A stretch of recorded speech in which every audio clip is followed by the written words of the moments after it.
Hello everyone. आज हम लोग पढ़ेंगे कक्षा 9वीं से हिंदी विषय का पाठ 1.3 अपूर्व अनुभव। इसकी लेखिका है तेत्सुको कुरोया नागी। चलिए पाठ को पढ़ना शुरू करते हैं। यूनिसेफ की सद्भावना दूत रही तेत्सुको कुरोया नागी का जन्म 9 अगस्त 1933 को टोक्यो में हुआ, जो कि कहाँ है? जापान में है। मूलतः जापानी भाषा में लिखी गई पुस्तक तोत्तो-चान विश्व साहित्य की एक चर्चित कृति है। इसका अनुवाद विश्व की कई भाषाओं में हो चुका है। यह एक ऐसी अद्भुत स्कूल टोमोए और उसमें पढ़ने वाले बच्चों की कहानी है जिनके लिए रेल के डिब्बे कक्षाएं थी, गहरी जड़ों वाले पेड़ स्कूल का गेट, पेड़ की शाखाएं बच्चों के खेलने के कोने। इस अनोखे स्कूल के संस्थापक थे श्री कोबायाशी। लेखिका स्वयं इस स्कूल की क्या थी? छात्रा थी। उन्हीं के बचपन के अनुभवों पर आधारित पुस्तक तोत्तो-चान का एक अंश है अपूर्व अनुभव। ये जो कहानी है अपूर्व अनुभव, यह लेखिका तेत्सुको कुरोयानागी के एक पुस्तक तोत्तो-चान का एक अंश है। एक छोटी सी कहानी है। चलिए इसे पढ़ते हैं। यह कहानी लेखिका के अनुभव से जुड़ी हुई है। सभागार में शिविर लगने के 2 दिन बाद तोत्तो-चान के लिए एक बड़ा साहस करने का दिन आया। इस दिन उसे यासुकी-चान से मिलना था। इस भेद का पता न तो तोत्तो-चान के माता पिता को था, न ही यासुकी-चान को। उसने यासुकी-चान को अपने पेड़ पर चढ़ने का न्योता दिया था।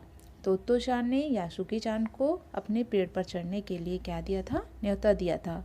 तोमोए में हर एक बच्चा बाग के एक एक पेड़ को अपने खुद के चढ़ने का पेड़ मानता था।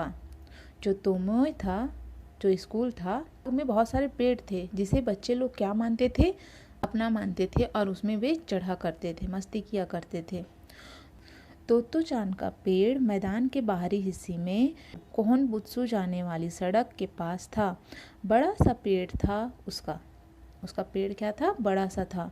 चढ़ने आओ तो पैर फिसल जाते, पर ठीक से चढ़ने पर जमीन से कोई 6 फुट की ऊंचाई पर एक द्विशाखा तक पहुंचा जा सकता था। इतना बड़ा पेड़ था कि जब चढ़ने जाते तो पैर क्या होता था? फिसल जाता था। लेकिन अगर चढ़ जाओ तो उसमें एक 2 शाखा वाली, जहाँ पे पेड़ 2 शाखाओं में बढ़ जाती है, वहाँ पे जब चढ़ जाओ तो बहुत ही अच्छी जगह थी वो।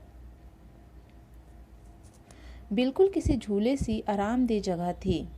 तोत्तो-चान अक्सर खाने की छुट्टी के समय या स्कूल के बाद ऊपर चढ़ी मिलती। वहाँ से वह सामने दूर तक, ऊपर आकाश को या नीचे सड़क पर चलते लोगों को देखा करती थी। 6 फुट ऊंचाई पर बैठकर वो क्या करती थी? ऊपर आकाश को या नीचे सड़क पर चलने वाले लोगों को देखा करती थी। बच्चे अपने अपने पेड़ को निजी संपत्ति मानते थे। सब अपने एक एक पेड़ चुन लिए थे जिसे वे अपना मानते थे। किसी दूसरे के पेड़ पर चढ़ना हो तो उससे पहले पूरी शिष्टता से माफ़ कीजिए, क्या मैं अंदर आ जाऊं? पूछना पड़ता था। अगर किसी दूसरे पेड़ में चढ़ना हो, किसी और के पेड़ में, तो उन्हें क्या पूछना पड़ता था? माफ़ कीजिए, क्या मैं अंदर आ जाऊं? इस तरीके से उन लोग को प्यार से पूछना पड़ता था। यासुकी-चान को पोलियो था, जिसे तोत्तो-चान ने बुलाया था चढ़ने के लिए पेड़ में, तो उसे क्या था? पोलियो था।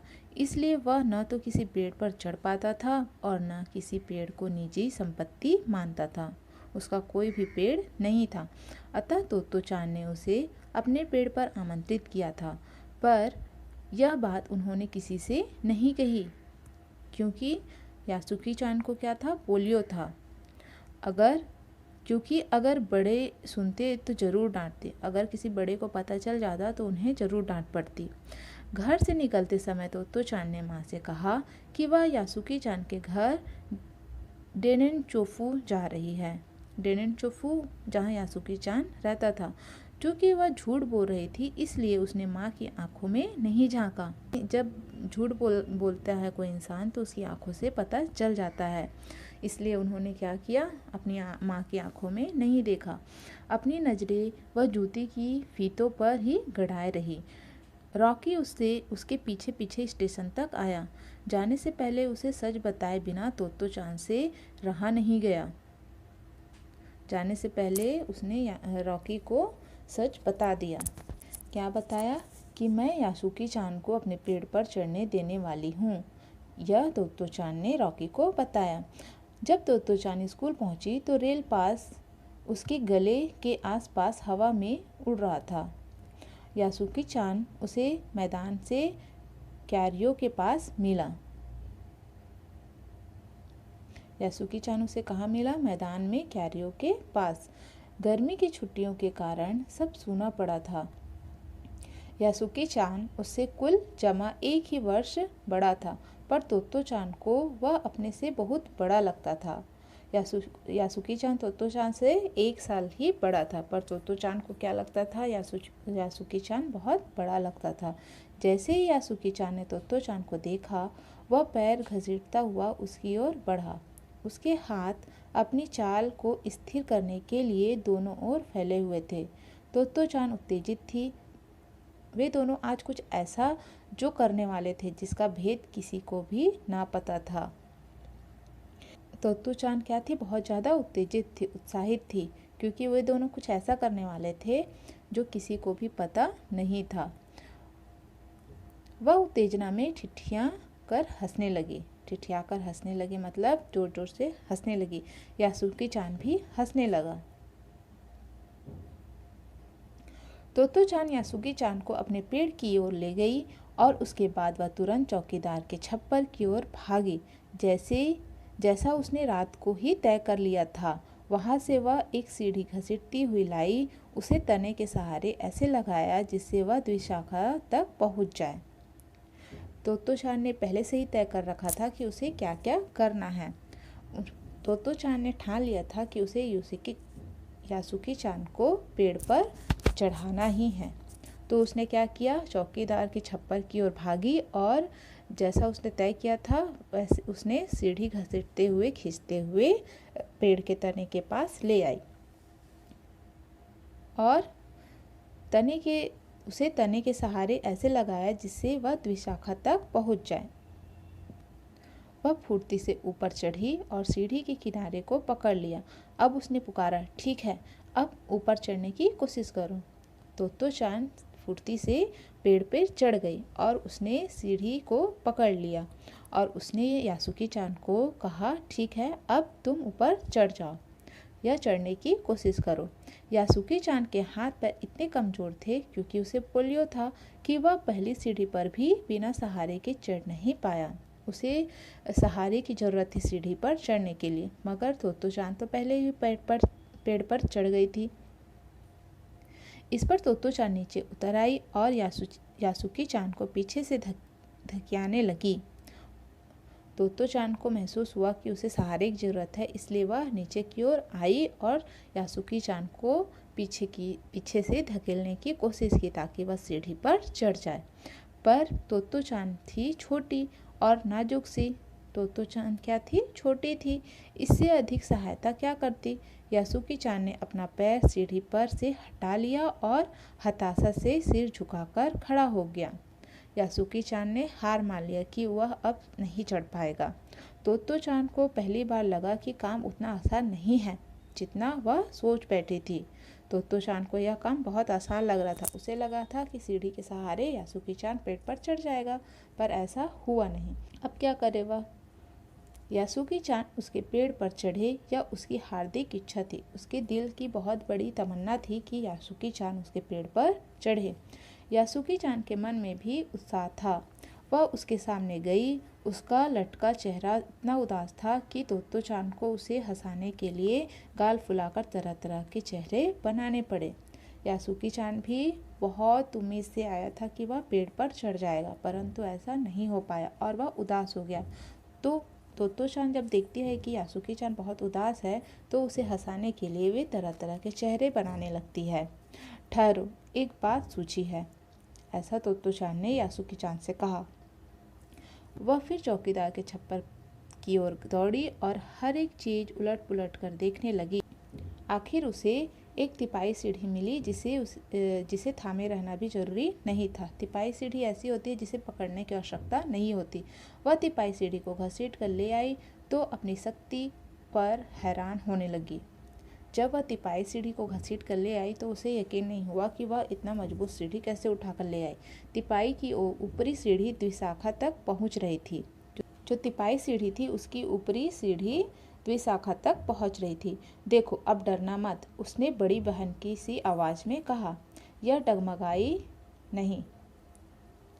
उसने कहा। तोत्तो-चान ने यासुकी-चान से कहा, देखो, अब डरना मत, बड़ी बहन के जैसे।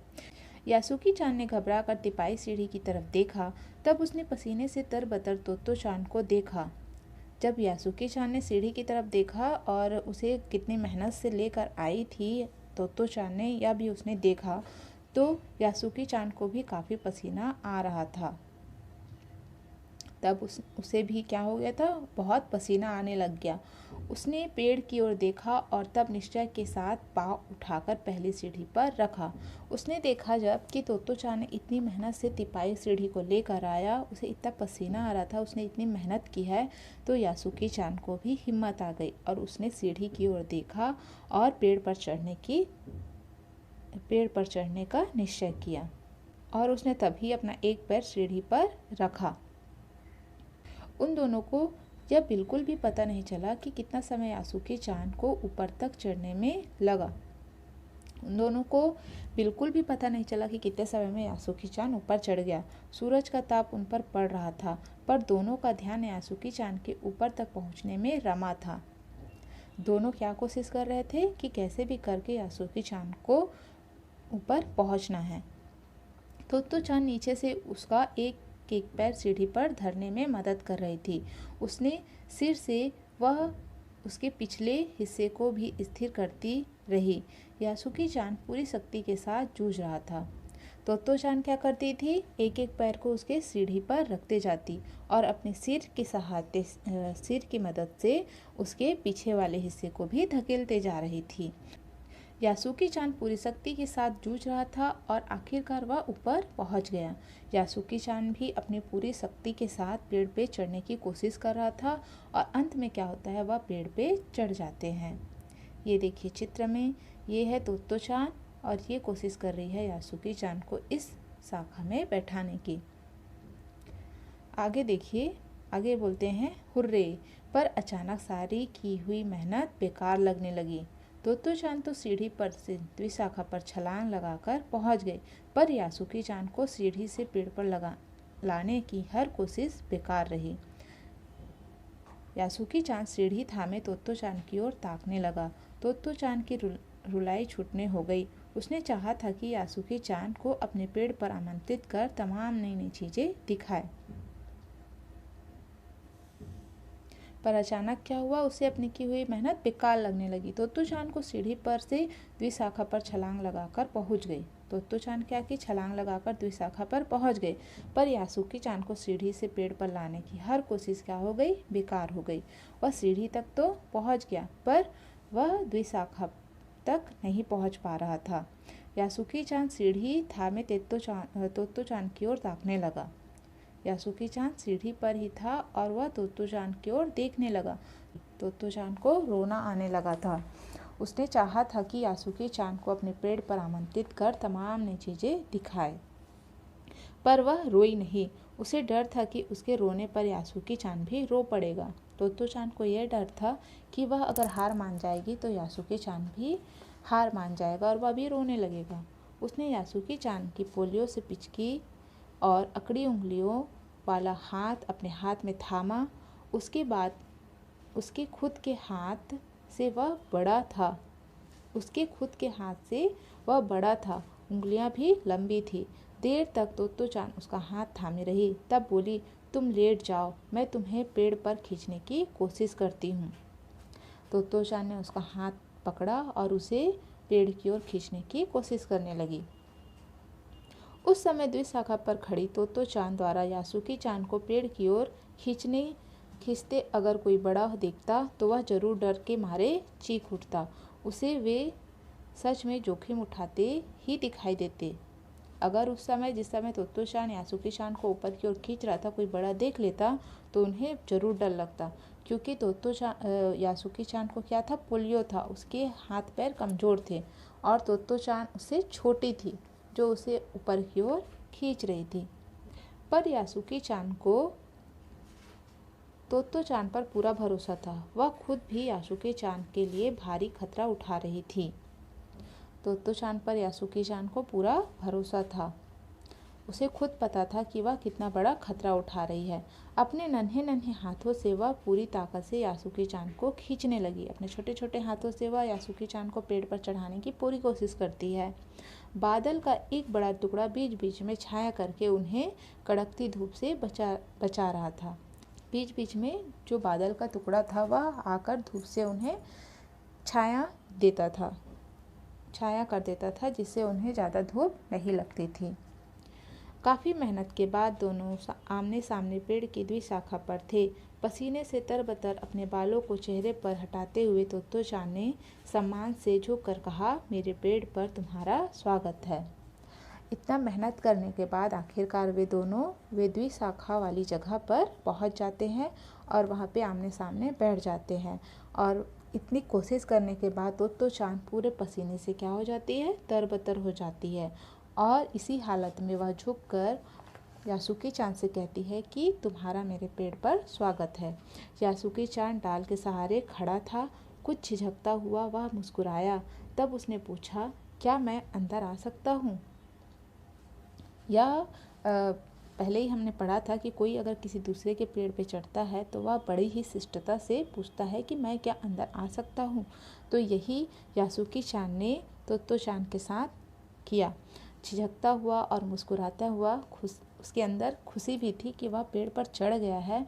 और ऐसे ही स्थिति में उसने तोत्तो चान से पूछा कि क्या मैं अंदर आ सकता हूँ। उस दिन यासुकी चान ने दुनिया की एक नई झलक देखी जिसे उसने पहले कभी ना देखी थी। तो ऐसा होता है पेड़ पर चढ़ना, यासुकी चान ने खुश होते हुए कहा। यासुकी चान इससे पहले कभी भी पेड़ पर नहीं चढ़ा था। यह उसके लिए पहला अनुभव था जो वह पेड़ पर चढ़ा और पेड़ के ऊपर से पूरी दुनिया को देख रहा था और खुशी से कहता है कि अच्छा ऐसा लगता है पेड़ पर चढ़ना। वे बड़ी देर तक पेड़ पर बैठे इधर उधर की गप्पे लड़ाते रहे। मेरी बहन अमेरिका में है, उसने बताया है कि वहाँ एक चीज़ होती है, टेलीविज़न। यासुकी चान उमंग से भरा बता रहा था। यासुकी चान तोत्तो चान को बता रहा था कि मेरी बहन कहाँ है, अमेरिका में है। उसने बताया कि वहाँ एक चीज़ होती है जिसे कहते हैं टेलीविज़न, टीवी। वह कहती है कि जब वह जापान में आ जाएगा तो हम घर पर बैठे बैठे ही सुमो कुश्ती देख सकेंगे। उसकी बहन क्या बताती है यासुकी चान की कि जब टेलीविज़न जापान में आ जाएगा तो हम घर में बैठे बैठे ही सुमो कुश्ती देख सकते हैं। वह कहती है कि टेलीविज़न एक डिब्बे जैसा होता है। ये सारी बातें यासुकी चान किसको बता रहा था? तोत्तो चान को बता रहा था। तोत्तो चान उस समय यह तो न समझ पाई कि यासुकी चान के लिए जो कहीं भी दूर तक चल नहीं सकता था, घर बैठे चीज़ों को देख लेने के क्या अर्थ होंगे। तोत्तो चान को उस समय यह समझ में ही नहीं आया कि यासुकी चान के लिए यह कितना मायने रखता है कि वह घर बैठे किसी चीज़ को देख सकता है। क्योंकि यासुकी चान विकलांग था, उसे पोलियो था, इसलिए वह ज़्यादा दूर तक नहीं जा पाता था। और जब टेलीविज़न की बात हुई तो उसके लिए बहुत ही ज़्यादा महत्वपूर्ण थी कि वह घर बैठे बैठे उसे देख सकता है जो वह देखना चाहता है। वह तो यह ही सोचती रही कि सुमो पहलवान घर में रखे किसी डिब्बे में कैसे समा जाएंगे। तोत्तो चान को आश्चर्य हो रहा था। वह सोच रही थी कि एक डिब्बे में सुमो पहलवान कैसे आ सकते हैं। सुमो पहलवान तो इतने बड़े बड़े होते हैं, उनका आकार तो बड़ा होता है। पर बात उसे बड़ी लुभावनी लगी। उन दिनों टेलीविज़न के बारे में कोई नहीं जानता था। पहले पहले यासुकी चान ने ही तोत्तो चान को उसके बारे में बताया। उस समय क्या था कि टेलीविज़न जापान में नहीं आया हुआ था। बहुत कम लोग ही टेलीविज़न के बारे में जानते थे। तो जब यासुकी चान ने तोत्तो चान को यह बताया तो उसे बहुत आश्चर्य हो रहा था। पेड़ मानो गीत गा रहे थे और दोनों बेहद खुश थे। यासुकी चान के लिए पेड़ पर चढ़ने का यह पहला और अंतिम मौका था। उस पेड़ पे चढ़कर यासुकी चान और तोत्तो चान बहुत ज़्यादा खुश थे। पेड़ की टहनियाँ हवा के झोंकों से जोर जोर से हिल रही थी। ऐसा लग रहा था जैसे मधुर संगीत गा रहे हो। यासुकी-चान के लिए पेड़ पर चढ़ने का यह पहला और अंतिम मौका था। यासुकी-चान को पेड़ पर चढ़ाने के लिए तोत्तो-चान ने बहुत ज़्यादा मेहनत की थी, जिसकी वजह से वह यासुकी-चान को पेड़ पर चढ़ा पाई थी। लेखिका ने यहाँ पे कहा है यासुकी-चान के लिए पेड़ पर चढ़ने का यह पहला और अंतिम मौका था, क्योंकि तोत्तो-चान के द्वारा ही उसे आसानी से नहीं अपितु बहुत कठिनाई और परिश्रम करके पेड़ पर चढ़ाया गया था। ऐसा उसके लिए कोई और नहीं कर सकता था। इसलिए यहाँ पे लेखिका ने कहा है कि यह यासुकी-चान के लिए पेड़ पर चढ़ने का पहला और अंतिम मौका था। यह थी कहानी अपूर्व अनुभव। यहाँ पे कुछ शब्दार्थ दिए हुए हैं, जिसमें है शिविर का अर्थ होता है तंबू आदि लगाकर बनाया गया यात्री निवास या अस्थायी पड़ाव। सभागार का अर्थ होता है वह स्थान जहाँ सभा होती है या सभा कक्ष। भेद का अर्थ होता है राज की बात, गुप्त बात। द्विशाखा मतलब पेड़ की दो शाखाएं या डाल। हताशा का अर्थ होता है आशा का न रहना या निराशा।